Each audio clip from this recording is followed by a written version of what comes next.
Hello everyone. In this video, I'll be talking about benzene, a widely used industrial chemical that also poses significant health hazards.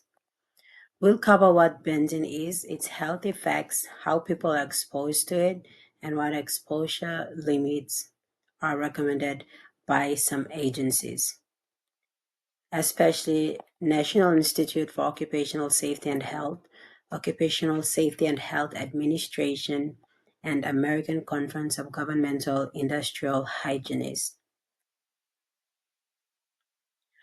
Benzene is a chemical compound with the formula C6H6, as shown in the picture, the slide. It appears as a colorless to light yellow liquid with a sweet aromatic odor. Benzene is widely used in various industries, particularly as a solvent and as a starting material in the production of plastic, resins, and synthetic fibers. It also occurs naturally, released by volcanoes and forest fires, and is a component of gasoline. Industrially, it's mainly emitted from petroleum refining and chemical manufacturing. Although it's useful, its risks are significant and need careful management. Exposure to benzene can cause both short-term and long-term health effects. In the short-term effect, inhalation can lead to dizziness, headaches, eye or skin irritation. More concerning are the long-term effects. Chronic exposure has been linked to aplastic anemia, suppression of the immune system, and leukemia. Benzene is officially classified as a human carcinogen by the International Agency for Research on Cancer. Routes of exposure. The primary route of exposure to benzene is through inhalation, breathing in vapors in workplaces or polluted environments. However, thermal absorption is also possible, especially if there is direct skin contact with benzene-containing products.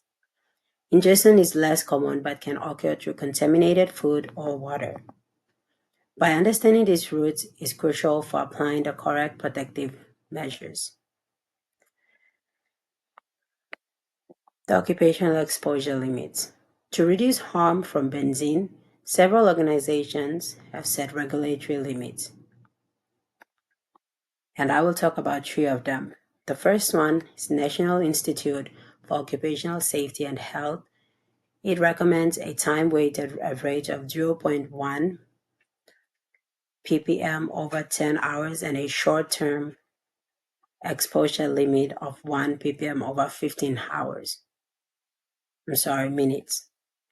The second agency is Occupational Safety and Health Administration. It allows a slightly higher limit of 1 ppm time-weighted average over 8 hours and a short-term exposure limit of 5 ppm. The third agency is American Conference of Governmental Industrial Hygienists. It suggests a time-weighted average of 0.5 ppm and short-term exposure limit of 2.5 ppm, which is more conservative. These standards aim to protect workers and reduce the risk of long-term health effects. Once inhaled or absorbed, benzene is metabolized in the liver into compounds that can cause to damage bone marrow. This disrupts blood cell production and can lead to conditions like anemia and leukemia. Benzene's toxicity is largely due to its ability to form reactive intermediates that can bind to DNA, causing mutations and chromosomal damage. These are key factors in its classification as a carcinogen. To manage benzene risk, exposure assessments are conducted using hair sampling tools, often with gas chromatography. Control measures include engineering controls like improved ventilation or closed systems, administrative controls such as job rotation and minimizing exposure time, and personal protective equipment like gloves, goggles, and respirators. Strict headed to Occupational Safety and Health Administration and American Conference of Governmental Industrial Hygienists regulation is essential in occupational settings. To summarize, benzene is a hazardous chemical with serious health effects, especially from long-term exposures. The main route of exposure is inhalation, though skin and ingestion routes exist.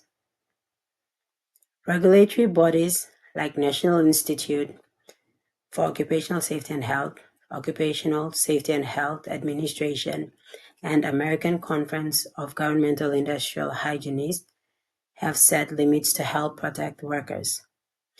Prevention is key and includes monitoring, engineering and administrative controls, and the use of PPE. Staying informed and compliant with guidelines is the best way to reduce benzene-related risk. The information in this presentation comes from reliable sources that are shown in the slides. These organizations provide extensive data on benzenes, toxicology, and recommended safety practices. Thank you, and that's the end of the video.